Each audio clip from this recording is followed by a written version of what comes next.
Alright, we should be live. We are back, and we are working on Daretti, Rocketeer Engineer. Here he is, in case you haven't seen him yet. He is from the upcoming Aether Drift expansion, and he was one of the very first preview cards Wizards did, back when they first announced the set. He's the only legendary creature that they showed us, so the only one that's good to build a commander deck around. His whole deal is getting expensive artifacts into the graveyard and letting us sacrifice cheaper artifacts in order to put those expensive ones into play. So we went over his full list last time, for all the cards I'd selected during my card selection streams. But I don't bother posting those to YouTube. They're kind of tedious, and yeah, it's a whole lot of me looking at the list and going, no, no, no. But if you ever want to stop by during one of those to talk to me about the deck I'm building or a deck you're working on, by all means, feel free. It gives me plenty of time to interact with people while I'm working on the deck, So we went over all of the cards that made it onto the final list. We have 157 cards, so we need to lose, what is it, 97 of them will give us 60 cards. So, a little over half the list needs to go. There are a few cards that I remember seeing when going over the list that just aren't actually going to work out, so we're going to find a bunch of them first and get rid of them.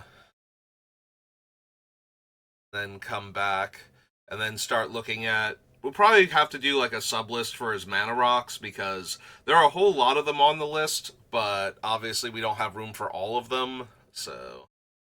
And we'll have to look at the best things for him to reanimate and make sure that we have room for all of them, or that we get rid of the ones we don't have room for. Let's see. Anything in here? I'm very tempted to get rid of Great Furnace, even though that doesn't count towards the list because it's a land. Just because it's another artifact that's vulnerable to artifact destruction that is also a mana source. And we're already kind of in a position where Shatterstorm effects are really good against us, so maybe don't lose an extra land on top of that. It is a land, though, that we can trade in for one of our expensive artifacts, but Darksteel Citadel does the same thing and is probably just way, way better in the deck. Still vulnerable if somebody exiles all artifacts, though, so not like we're completely in the clear. Ironworks not being capitalized. Alright, where are the cards? I remember seeing them, but I forget which ones specifically they were at the time. So, there were a few cards that were on the list that were just like, yeah, no. I put them on the list with an idea of what they might do, but retroactively, no. No, they're just not going to work. Batterskull, Cage Sun, Arn, Wellspring. We also need to check all of our Wrath-like effects and see how many we actually have and if we want all of them. Because some of them I don't think that we do. I think we have too many on the list. Oh, Reforge the Soul is one of the ones we don't need anymore. We didn't even bother adding Wheel of Fortune by the time we got to the original core set, so... Alpha Beta Unlimited. So we definitely don't need Reforge the Soul. Hammer's probably going to go, but that's not one of the ones where I was just like, no, that one definitely doesn't work. Cathartic Reunion, Gear Hulk, Smuggler's Copter. I have to check and make sure I have enough things to crew Smuggler's Copter early on. Otherwise, it's not going to be able to get in there and get its cards back. Or get the cards in the graveyard. Combat Celebrant is probably going, but that's more analyzing which ones, like which extra combat steps, if anything, I want. Again, it's not one of the ones where it's like, no, I definitely should just get rid of that. That's not doing what I thought it was going to do when I picked it for the list. Unexplained Windfall. Oh, Zorn. Zorn is a huge one. Zorn was literally from because we go alphabetically by set name, and it's Adventures in the Forgotten Realms. Um, so Zorn is from the very first set we looked at, and at that point, I was like, I might want a lot of treasure. I don't know if like I don't want to do like an all treasure matters deck, but I'm probably going to make a lot of treasure to feed Daretti and possibly to help cast him early too. So having something that makes extra treasures would be helpful. But I don't really need it. Like, we have plenty of ways to make fodder artifacts for Daretti to begin with. So getting extra ones, like I already passed on things like the Nuka Cola vending machine and Academy Manufactor because we don't need all of that extra fodder. At that point, we need more stuff to get back. And once we start getting stuff back, the things that we're getting back become fodder for it anyway. Like a lot of them either bring a bunch of bodies with them or make bodies when they die. So that way I have the fodder to bring them back afterwards. So yeah, there are a lot of questionable cards that I can see cutting, but there were a handful of cards that I know we don't need that I put on the list originally with the idea that maybe, possibly, might be relevant. Then there are cards like Hugh the Entwood where I'm not even sure if they're going to be good, but this is definitely the deck for them. So it's a question of did we. This is a deck that would normally want this card, actually want it. Like a thing that sacrifices all of my land and looks at the top X cards of my deck. Not necessarily all of my land, but I sacrifice a bunch of lands in order to do anything with it. It lets me look at the top cards of my deck and put lands and artifacts into play. Like, well, do I actually have critical mass sufficient for, if I sacrifice 5 lands, am I getting like 3 powerful permanents into play, or like 2 powerful permanents and 2 of my lands back or something? Because, casting this on 5 and sacrificing 5 lands and getting, one of my 9/9s or something is not as good in Commander as it would be in Constructed. So I need to hit a little bit better than just like one giant dumb creature that dies into a bunch of little creatures. That's still very easily dealt with a lot of cards that get run in Commander, so now I'm out all of my lands in theory, or, there were like 2 lands in the top of my deck. It's like, oh cool, so I get 2 of them back, and this big dumb thing, and the other 2 cards go to the bottom. Like, that's not actually good for me.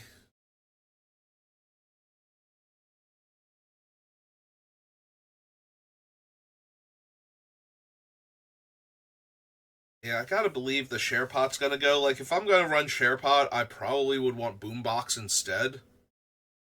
The SharePot is nice because it makes the food token to buy it back, but that's still giving up getting something better back with Daretti is the issue. Like, if I was going to definitely be able to sacrifice like 3 or 4 artifacts per turn and get 3 or 4 artifacts back from the graveyard without spending significant mana on that, then rebuying a Vindicate is pretty good, even if I have to spend the 5 mana on it. But that requires multiple cards in order to pull that off. So it's not entirely terrible in the deck, but it's not at its best. So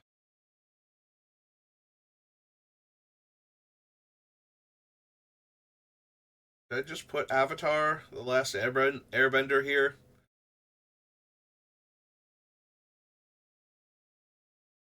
Yeah, I don't know if people watching this have seen it. So, back at the beginning of the year, when I was working on the card selection process, um, there was a thing that a couple people noticed on Arena where the cards of the day, like the ones you can get like the styles for in the shop. So the first one was a whole bunch of vehicles, and we have Aether Drift. The next day, they had a whole bunch of three-color wedge dragons, and Khans of Tarkir was a wedge set, and obviously Dragons of Tarkir is a dragon theme set. Then the next day, there were multiple cards with crystal in the name, and one card with final. Um, which Final Fantasy has multiple games that revolve around a collection of four elemental crystals. Edge of Eternities. The next day, all of the cards had star in the name, and Edge of Eternities is a space theme set with the idea of either the areas between worlds on a plane, but I think it's more the blind eternities themselves. Now that they've been warped by whatever Phyrexia has done by punching holes through reality. Then the next day, all spiders, like all creature type spider cards. So the day after that, after all of these in rapid succession, like each one with nothing in between or anything, just like each day there would be a different set of cards and they'd all have these themes. It was like airdrop supplier, Earthshaker Elemental, Water Knot, Into the Fire, and Distended Mindbender were the cards. So most people are assuming that, unless this is like Wizards trolling everybody, that the last one that was announced to be a Universes Beyond set but did not have its theme announced is going to be Avatar: The Last Airbender. So if you're wondering why I made that joke, that is where that comes from. Swiftfoot boots. Trading post I can see going, but that's more of a decision to be made based on its merits in the deck, not because I think it's not good enough anymore.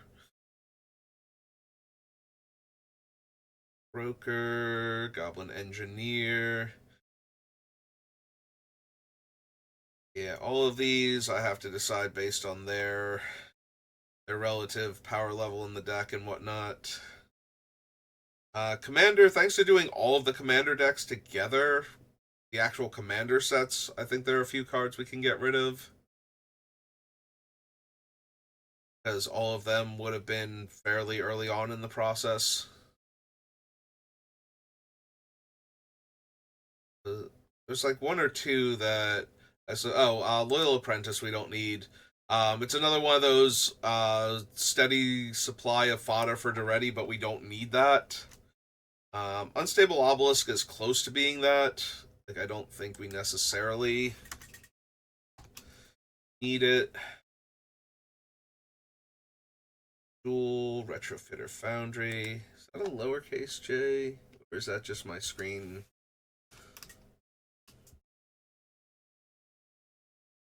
Yeah, not sure.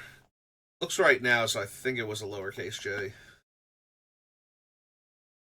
I thought there might be like dust or dirt on the screen, making the J look like there was a spot where the forget what the dot above I's and J's is called. It does have a specific name, and I forget what it is now. Triplicate Titan. Fiend Lash is okay, but I can see cutting it.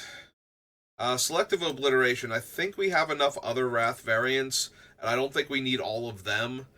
So Selective Obliteration is good in that it kills a bunch of stuff that other players have if they're not also monocolored decks, but it's bad against other monocolored decks, and it's never going to hit the thing that is the biggest problem unless the biggest problem is three colored or more. Like, it's not guaranteed to hit the thing to begin with.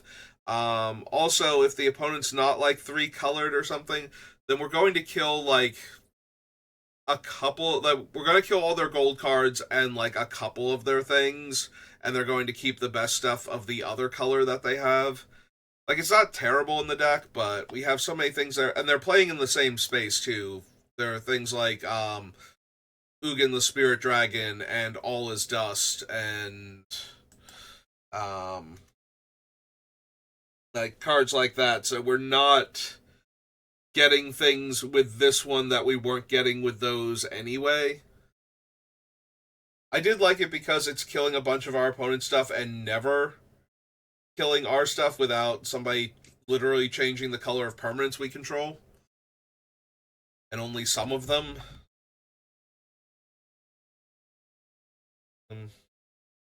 Also, they have to do it before the selection process is made, because you choose the color during the resolution of the spell. So even if they have color changing effects, they would have to change things before the spell resolves, and I would know like what I'm actually choosing at that point to keep. We can probably lose Veronica, honestly. Like, I put her on the list because she has a built-in rummage. She generates artifacts when I discard non-land cards, which I want to be discarding artifacts each turn. But she has to hit in order to rummage, so that's a bit on the weaker side. And the artifacts that she's making are purely fodder for Daretti. Junk tokens are, I think, the worst defined artifact token we could possibly be making, because all of our stuff is super expensive. So it won't be until the later parts of the game where we could cast a lot of the things we could exile that we would want to see otherwise. So, and Shardless Outlander is just questionable at best. Alright, so 1, 2, 3, 4, 5 cards. No, we don't need. 152. Clear all. Alright, let's start in with the sublists. So, first things first, we want the assorted mana rocks, I think.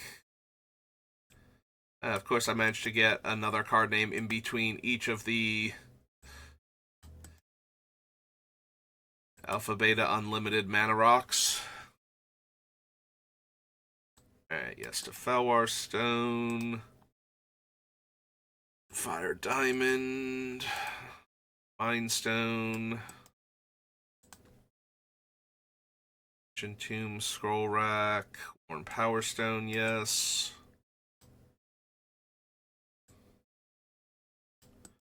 Yeah, we might want to cheat them out, but we are certainly capable of casting a lot of our big splashy spells, so it's just that it's much easier to cheat them out, or we're saving a ton of mana. If we cheat one out and cast the other one, then, you know, we're getting like 18 mana worth of spells while sitting on like 9 mana at the time, so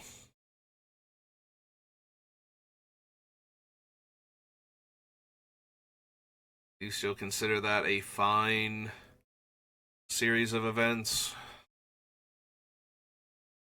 So Croc Clan Ironworks isn't in here to ramp us, it's in here to allow us to sacrifice artifacts that we want to re-trigger either enters or leaves play abilities before getting them back again with Daretti.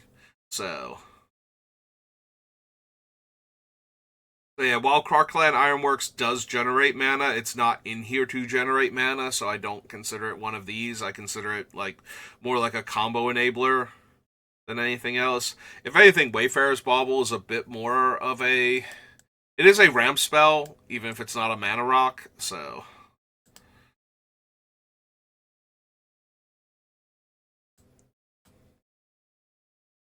It does let us get, like, actual basic lands, just in case somebody decides to blow up all artifacts, so that way we're not completely set back when we lose all of our mana rocks. Overflowing Chalice, yes. All is Dust, Dreamstone Hedron, yes. 14. Battlesphere, Wormcoil, Darksteel.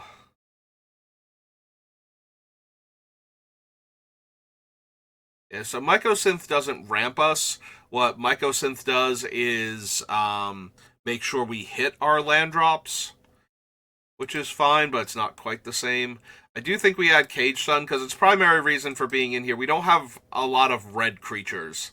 So its primary reason for being here and what it needs in order to justify its spot in the deck is that once we get it into play, it probably adds an additional anywhere between 3 and 5 mana, most likely. Like, it's unlikely we're going to have. If we were to cast it, it's unlikely that we would have 6 land in play, and that all 6 of those lands would be producing red mana. We would have like some colorless sources potentially, but it's also likely that our artifacts helped cast this thing if we hard cast it. So we're probably only getting an additional like 3 to 4 mana out of it on average until we get into the later parts of the game. So that's how I would consider Cage Sun as far as like how much mana does it actually give us.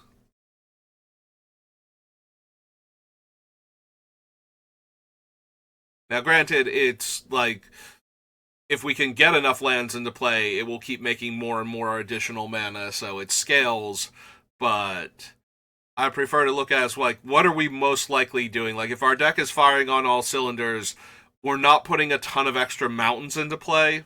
So this thing is not tapping for, 10, 15 extra, or letting us tap for 10 or 15 extra mana from our lands. Like, it's most likely going to add like 3 to 5, depending on the situation. I didn't miss anything, right? Yeah. Alright, so the next one is Hedron Archive. 16 out of 24. We'll have to make room by pasting all these things.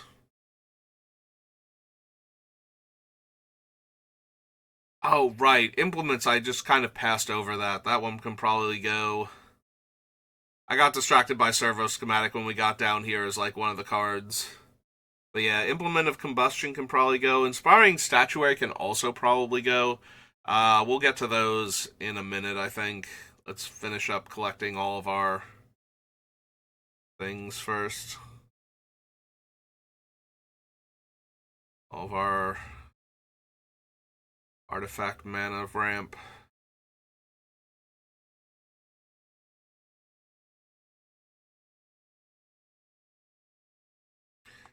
Yeah, Neheb makes mana, but it's more that Neheb lets us get the cards from our hand into the graveyard while doing that, so.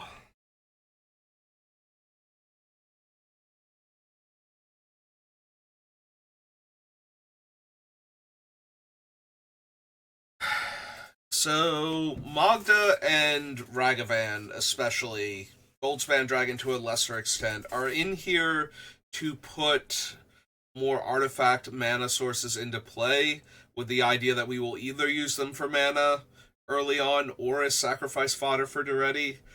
I don't know that I classify them as ramp spells because they're not consistent for that. Like, okay, Magda's always going to make a treasure before she dies, assuming that she doesn't just get killed instantly, which is the same for like if I play a Fire Diamond and somebody immediately blows it up. I also didn't get extra mana out of it, so in that regard, Magda's pretty consistent. Ragavan does have to hit in order to make his treasure, though, so he's not guaranteed to make mana if everybody has an early game.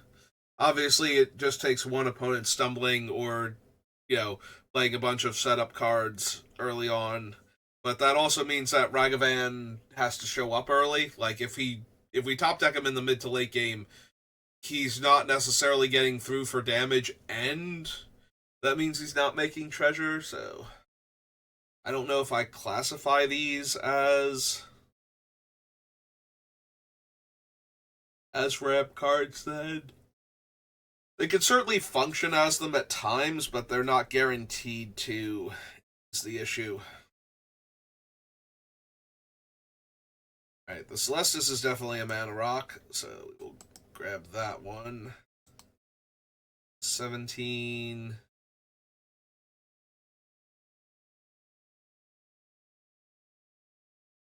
Yeah, Fable falls into the same category as Magda, because it's going to make the Goblin token, and if the Goblin doesn't immediately explode, it's going to get to attack at least once.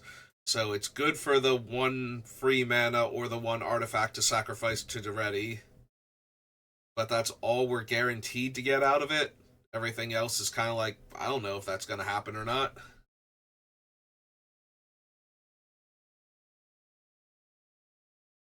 Do I count Karn? So, uh, it is kind of important to note that these are tapped Power Stones, because all Power Stones come into play tapped.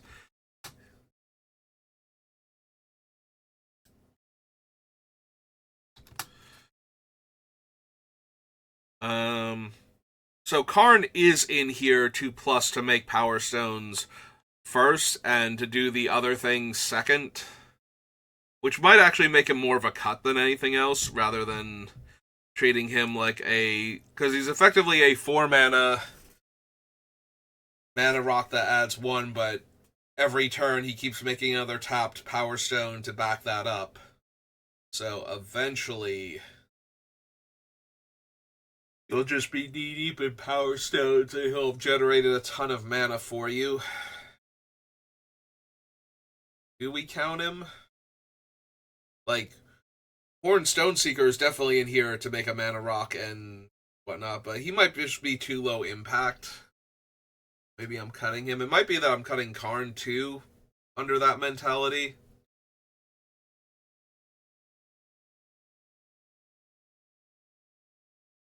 Interesting. Mishra, technically, Mishra can add an extra red each turn. Like, we can, and filter a mana to red. But that does require me having an artifact to discard, which presumably I will, because that's what I want to do with him.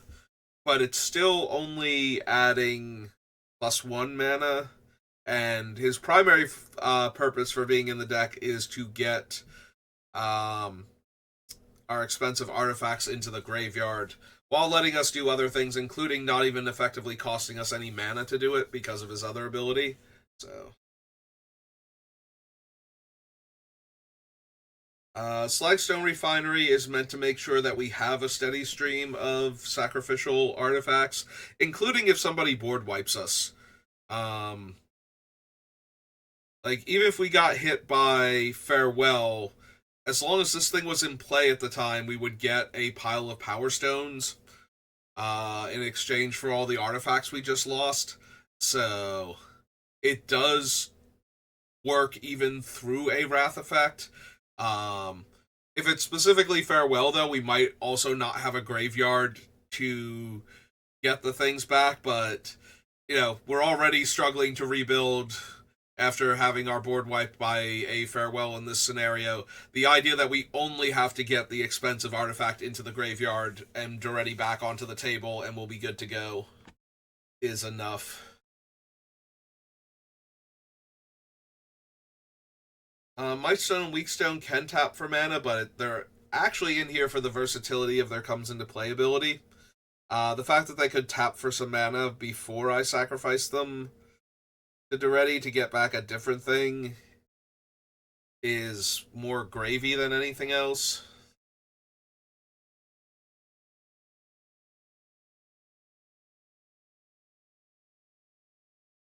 Arn Legacy Reforged does add mana. It's also a big dumb creature. How do I classify him? I think he's mostly in here to be a big dumb reanimation target that's also giving me extra mana to work with. Because if I get him out early, then I can get other stuff out early by virtue of having him add like 2 to 4 mana, depending on how much I've managed to deploy up until that point. And if I actually have like a pile of Power Stones or treasure or anything, just kind of gets really out of hand. Yeah, there's some cards that are very clearly in here just to be mana rocks, and then there are some that are in here that add mana, but they're also doing other stuff, and I'm not 100% sure. Like, some of them are pretty straightforward. Wayfarer's Bauble is in here just to generate mana. Some of them are very mixed, like the Celestis that is in here to add mana, but is also in here to enable looting. And in fact, that's its primary reason for being on the list, but it is also a mana rock, so I feel kind of remiss not having it on there. But there are a bunch of cards that are technically adding mana and can do so at a time when I might not have enough mana to do the other things that I would like to do. So, I might have a large casting cost artifacts, just stranded in my hand, can't find a way to discard it just yet, or had to discard like other stuff because it was more important. So, maybe we might need a way to cast it.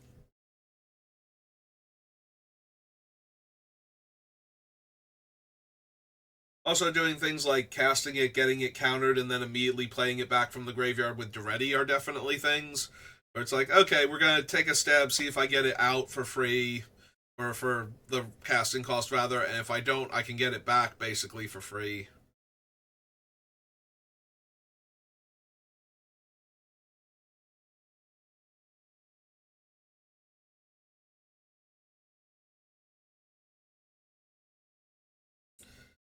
Probably need to get rid of FOMO also. Foot Boots, Trading Post, Submissive Pyromancer, Meteor Golem. Manifold Key can add mana, but it's not. It needs one of the other artifacts in play, and it is both in here to get additional uses out of some of my more powerful artifacts and make Daretti unblockable so that he can safely attack, depending on what the situation calls for at the time.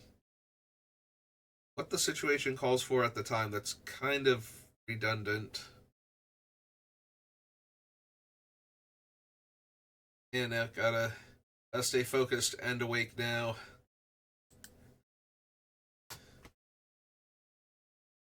Little bit tired. Everything else going on, and I gotta go to work early today, but alright. So Liquid Metal Torque is kind of like the Celestis. It's in here for other reasons too, but it is a mana rock while it's doing those other things. And it's a cheap one too. Like, I would rather have a Liquid Metal Torque, for example, than some of the other 2-drop artifacts that tap for a mana, just because of what I can do with it.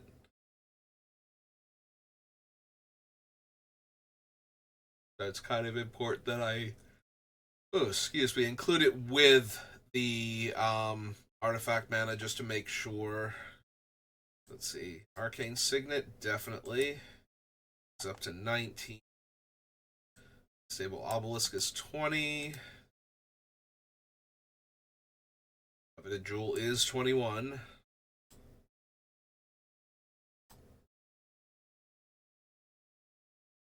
Airlash, Rocketeers, Darksteel Monolith.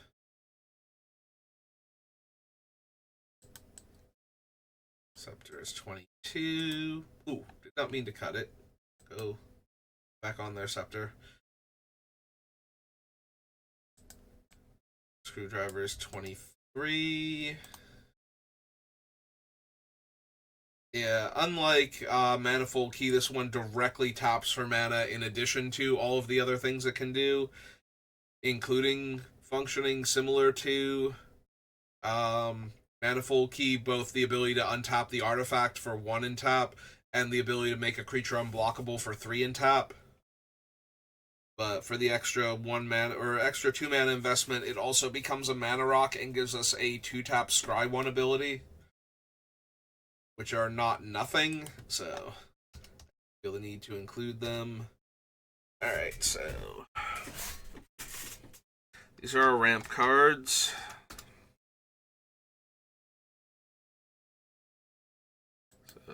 So, oops, Basalt Monolith is hiding off the bottom of the list. There we go. There's Basalt Monolith, Vault, Soul Ring, Stone.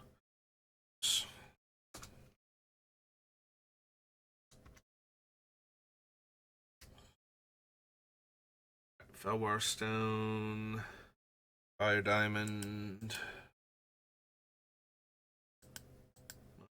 Worn Power Stone, Grim Monolith, No Worker, Thran Dynamo,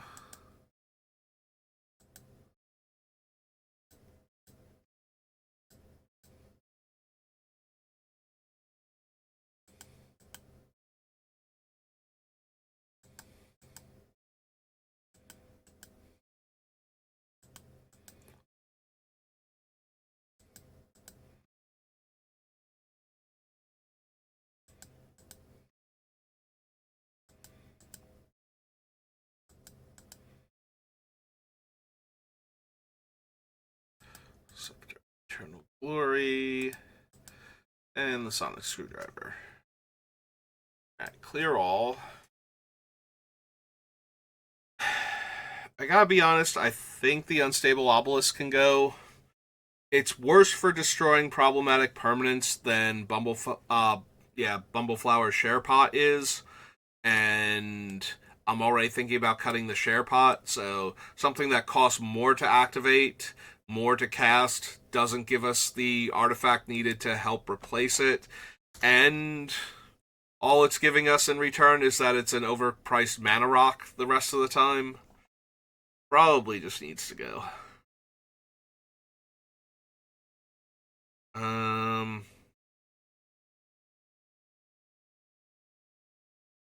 Don't really have any Basalt Monolith combos going on, so it's mostly just worse than Mana Vault or Grim Monolith at that point. So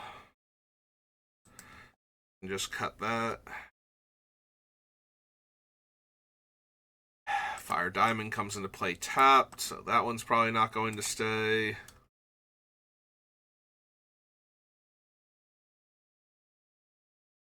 Same with Cold Steel Heart.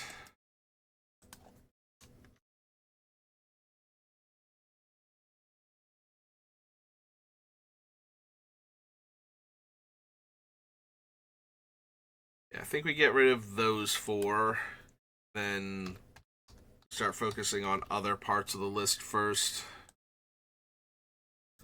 To get rid of Unstable.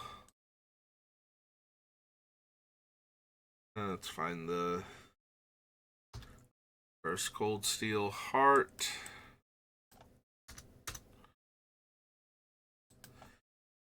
Fire Diamond. Scroll up a little, get rid of Basalt Monolith. And then we're at the top for going down to 148 now. Clear all that off. Let's take a look at our removal. See what we've got. So, the Lightning Bolt. Oh, real quick. Dude, I've forgotten where they were now. There were a handful of cards that we saw. I was going through the list looking for artifact mana. Oh, they were in, like, Aether Revolt or something. Because that was, like, the first set we ever do. Or second set, technically. It's Adventures in the Forgotten Realm, then Aether Revolt, so... Yeah, the implements can definitely go. I think the statuary can probably go, too. Like, it's mostly only helping to cast things like Daretti at that point. Like, if he's died a couple of times and, you know, he costs, like, 9 to 11 mana. Because most of our things are artifacts and therefore can't be improvised with statuary. You know, stop you from tapping your freshly made 1 or 0 drop artifact to play another 1 drop artifact to play another 1 drop artifact. Yeah. Especially any of the ones that cycle either from play or from your when you cast them, or when they come into play, rather. Alright, so Lightning Bolt, Navinral's Disc.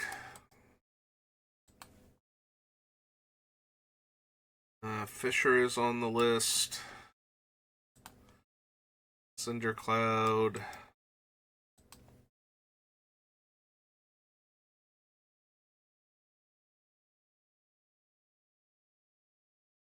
Welder can be removal in a very weird way, but that's not what he's in here for. Like, you can use him to exchange your opponent's artifacts in play for their artifacts in their graveyard.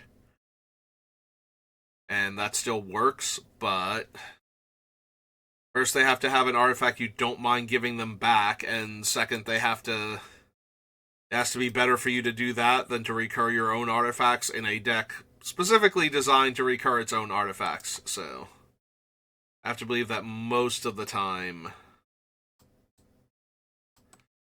you're not going to be doing that. You will do it sometimes, though. It is an option that you have, but it's not going to come up nearly as often.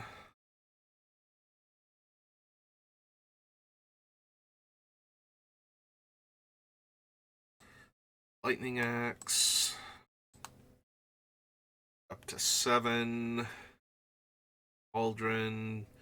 Valakut will function as removal, but I'm not leaning on it for that. It takes forever to get to the part where we have enough mountains in play. It's just that we don't have a ton of non-basic lands to begin with, so it's entirely possible that putting a Valakut in our deck will allow us to deal between 3 and 6 damage on average during games that it shows up in, and occasionally it'll deal a bit more, but it might not even make the deck just because it comes into play tapped, and the fact that it might deal, 6 damage over the course of a game consistently if it shows up in a deck that's not designed to find it. Doesn't care if it does that much.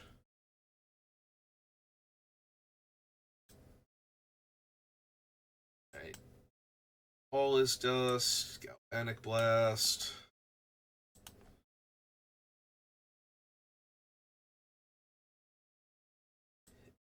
Core is removal.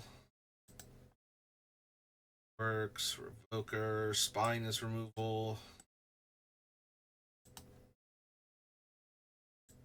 Liberated, 12.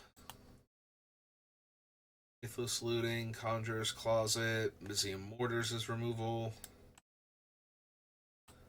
13. And is definitely in here to be removal.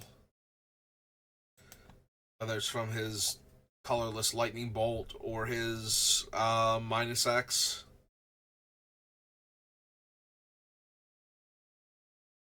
Ulamog is definitely on the list for the double exile effect, so I have to include him on the list, because if he's not making it in the deck for that, he's not making it in at all. Like, there's no other reason, as far as I'm concerned, to run him, so.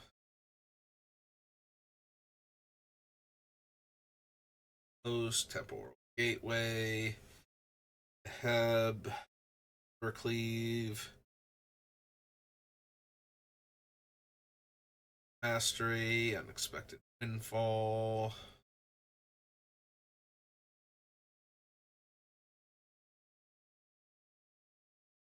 The Escape Leveler is definitely in here to be removal. 16.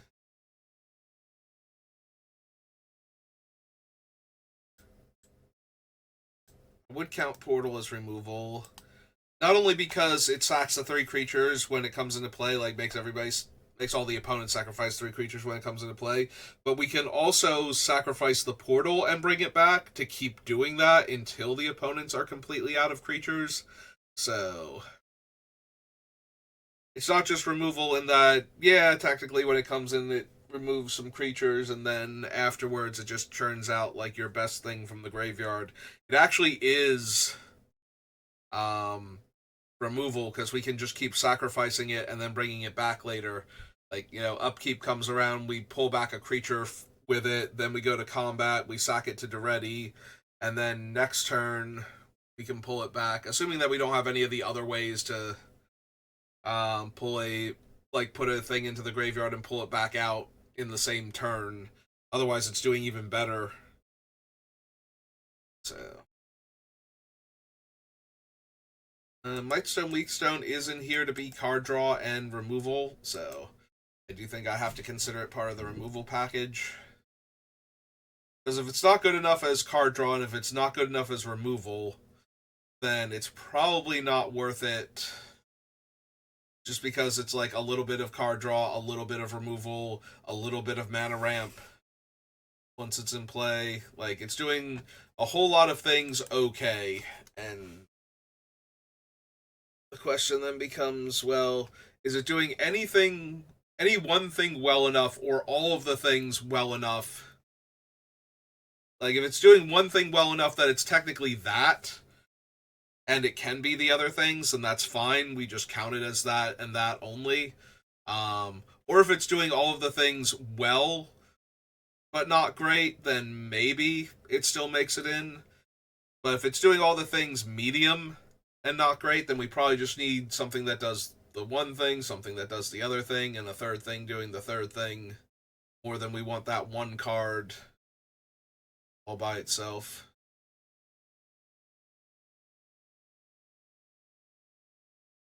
Alright. Didn't miss anything, right? Threefold Thunderhulk, Roaming Throne. Yeah, none of these are actually removal of any kind. Okay. Sharepod, on the other hand, is in here to be removal. So, 19 now.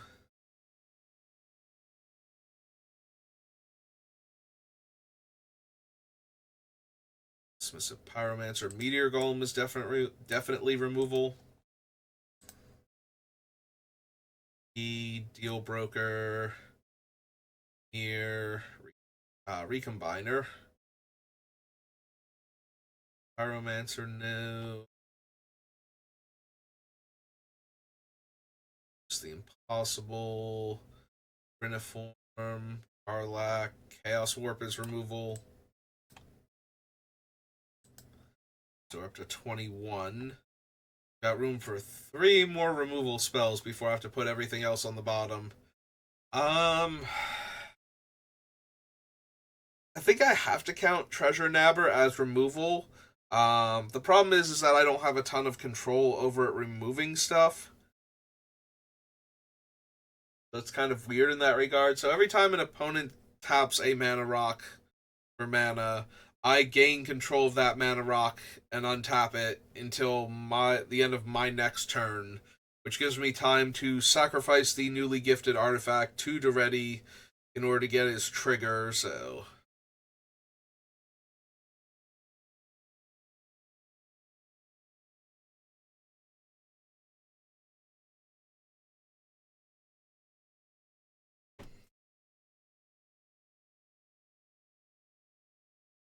Do I actually count it as removal? Like, it's in there to kill mana rocks, basically. Like, to help me ramp to get to Daretti so I can sacrifice the mana rocks that they gave me in order to get back my better stuff.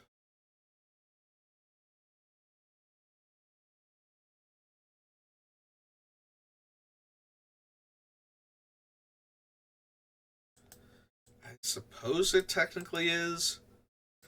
It's not great at that particular job, though. Like, it's more good that it's just generating value, is what it comes down to. Oh, man. Need to put the Broadside Bombardiers here, and that'll be card number 24. Oh, no, that's 23. Never mind. We get the Canoptic here, then. That's 24. Oops. Alright. Troll, the Squadron, the Screwdriver, Excalibur. Yeah, none of those are actually removal. Okay, so we just barely made it. So I'm really glad I killed the one commander card then.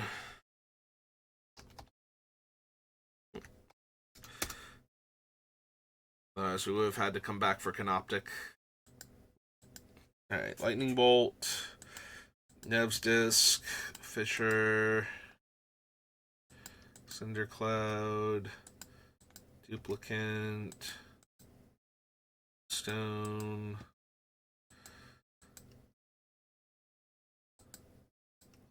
these. Oops. I really hate that it makes me double click, but I despise that it randomly sometimes doesn't and prints the thing twice after I've gotten into a rhythm.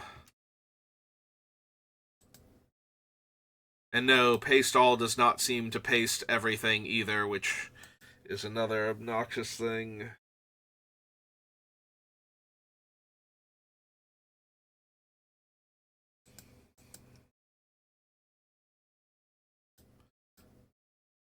I remember seeing that one day and being like, I'm gonna feel so stupid if this button has been here this entire time and it works, and then it didn't work, and it's like, well, I don't feel stupid now, but I do feel annoyed and disappointed, so there's that. Sorry, my eyes were tearing up from staring at the screen, and it's one of those things like if I just rub them, it's like, nope, you're rubbing salt water in your eyes. That's not helping anything. You need to actually, like, dry the tears up.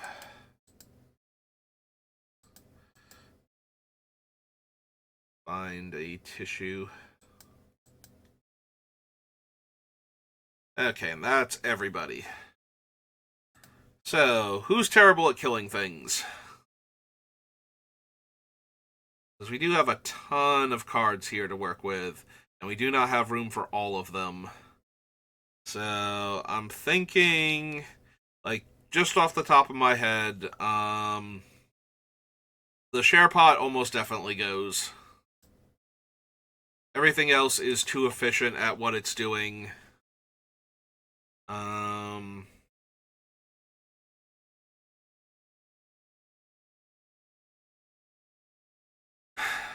So the broadside bombardiers, they have to boast to sacrifice the thing. I think I messed up their boast cost.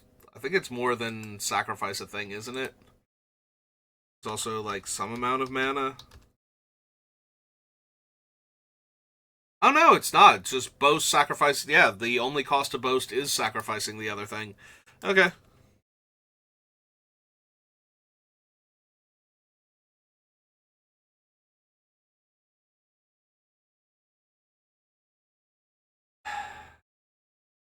So their primary thing is that they do so much damage potentially with a single attack that I'm probably directing it at one of the opponent's faces as opposed to their creatures unless I really, really need to kill that one creature.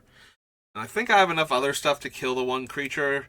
And if I'm that concerned about broadside bombardiers, I probably need to consider Bosch Iron Golem also, who I did look at and go, I'll know if I need him. We do have other ways to sacrifice the artifacts too, which is another thing. Since this is a commander deck card,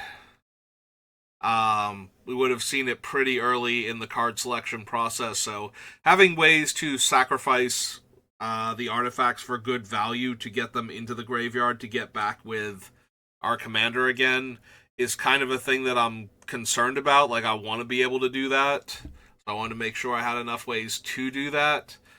And I think that we do. The problem is some of the other ones might not be the best either. But maybe if it gets that bad, I'll wind up cutting a bunch of the other ones and putting broadside bombardiers back in. Because I'm thinking about it's like, do I actually want to run Trading Post as a way to sacrifice the artifacts to draw cards, the creatures to bring back artifacts if we can cast them, like back to our hand, all that good stuff.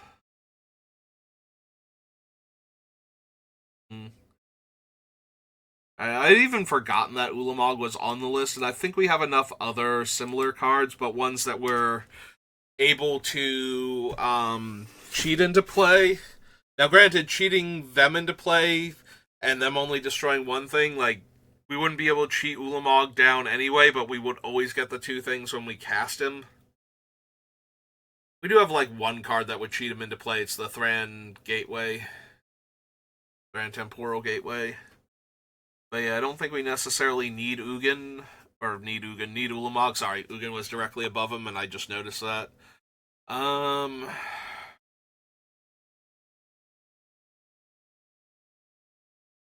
Yeah, I don't think I need Mizium Mortars. I think I have enough different Wraths, and this one is still 6 mana to cast.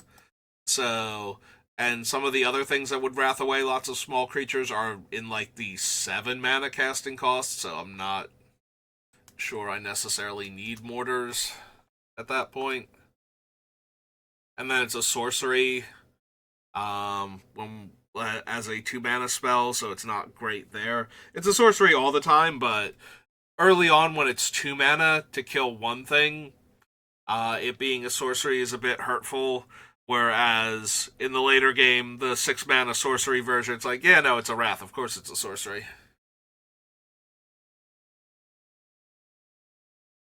I don't think I need Cindercloud and Fisher is more versatile. Cindercloud has like the color hoser rider text on it, and I think I would rather be able to destroy a problematic land if that came up.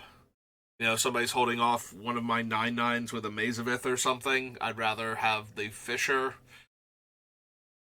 if I'm going to run an expensive red instant that just outright kills a creature without damage. Maybe both of them wind up going, but we'll see. Because they're like 5 mana, and then you get into like Duplicant that's 6 mana. But a lot of my things aren't instant speed. Like, I can't break up a creature-based combo with Duplicant. I have no way to flicker it at instant speed or make it otherwise like die and come back or something, as is my deck's primary focus. So that's not entirely true. We do have some of the goblins that could pull that off, but that's a lot. That requires multiple different goblins that have the ability to sacrifice things to bring stuff back for all of that to work out.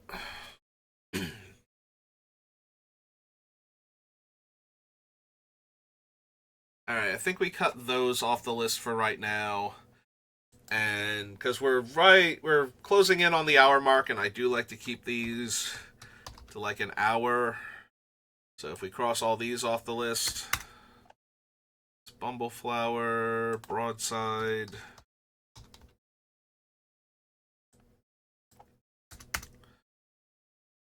Lamog,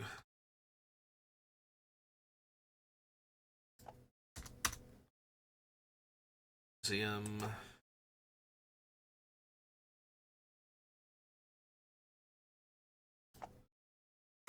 and the Cindercloud. The Conjure Cloud, the Cinder Cloud. There we go. It's 1, 2, 3, 4, 5.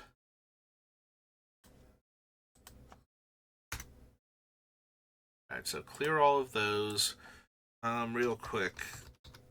Get rid of... We did not get rid of the Stone Seeker. I don't think I need the Stone Seeker. I think that's another one where it's kind of like, I put it on the list with the idea that's, oh, it's a cheap, efficient creature that gives me fodder for my commander, and there's not a ton that I have that are making Power Stones to begin with.